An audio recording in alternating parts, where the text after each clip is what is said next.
कुछ कर्ज कभी नहीं उतारे जा सकते। प्रिय मित्रों, यह सच है। आपको एक कहानी सुनाते हैं जो आपका दिल छू जाएगी। विवाह के 2 वर्ष हुए थे जब सुहानी गर्भवती होने पर अपने घर पंजाब जा रही थी। पति शहर से बाहर थे।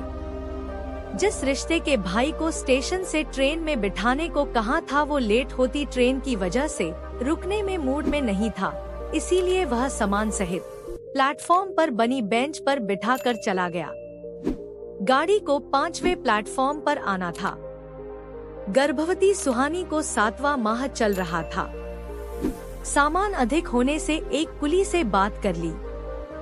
बेहद दुबला पतला बुजुर्ग, पेट पालने की विवशता उसकी आंखों में थी, एक याचना के साथ सामान उठाने को आतुर। सुहानी ने उसे 15 रुपए में तय कर लिया और टेक लगाकर बैठ गई। तकरीबन 1.5 घंटे बाद गाड़ी आने की घोषणा हुई, लेकिन वो बुजुर्ग कुली कहीं नहीं दिखा। कोई दूसरा कुली भी खाली नजर नहीं आ रहा था। ट्रेन छूटने पर वापस घर जाना भी संभव नहीं था। रात के 12:30 बज चुके थे। सुहानी का मन घबराने लगा। तभी वो बुजुर्ग दूर से भागकर आता हुआ दिखाई दिया। बोला, चिंता न करो बिटिया, हम चढ़ा देंगे गाड़ी में। भागने से उसकी सांस फूल रही थी। उसने लपक कर सामान उठाया और आने का इशारा किया। सीढ़ी चढ़कर पुल से पार जाना था क्योंकि अचानक ट्रेन ने प्लेटफॉर्म चेंज करा था जो अब 9 नंबर पर आ रही थी। वो सांस फूलने से धीरे धीरे चल रहा था और सुहानी भी तेज चलने हालत में न थी। गाड़ी ने सीटी दे दी। भागकर अपना स्लीपर कोच का डब्बा ढूंढा।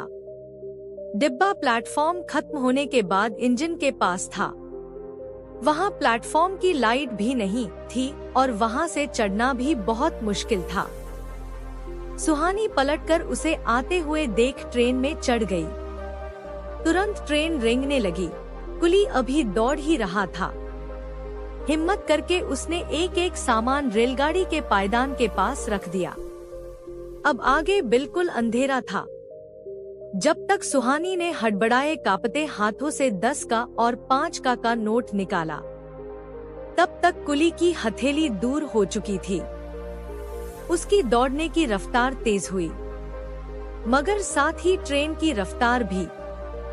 वो बेपसी से उसकी दूर होती खाली हथेली देखती रही और फिर उसका हाथ जोड़ना नमस्ते और आशीर्वाद की मुद्रा में बदल गया। उसकी गरीबी, उसका पेट, उसकी मेहनत, उसका सहयोग, सब एक साथ सुहानी की आंखों में कौंध गए। उस घटना के बाद सुहानी डिलीवरी के बाद दोबारा स्टेशन पर उस बुजुर्ग कुली को खोजती रही, मगर वो कभी दोबारा नहीं मिला। आज वो जगह जगह दान आदि करती है, मगर आज तक कोई भी दान वो कर्जा नहीं उतार पाया उस रात उस बुजुर्ग की कर्मठ हथेली ने किया था। सच है, कुछ कर्ज कभी नहीं उतारे जा सकते।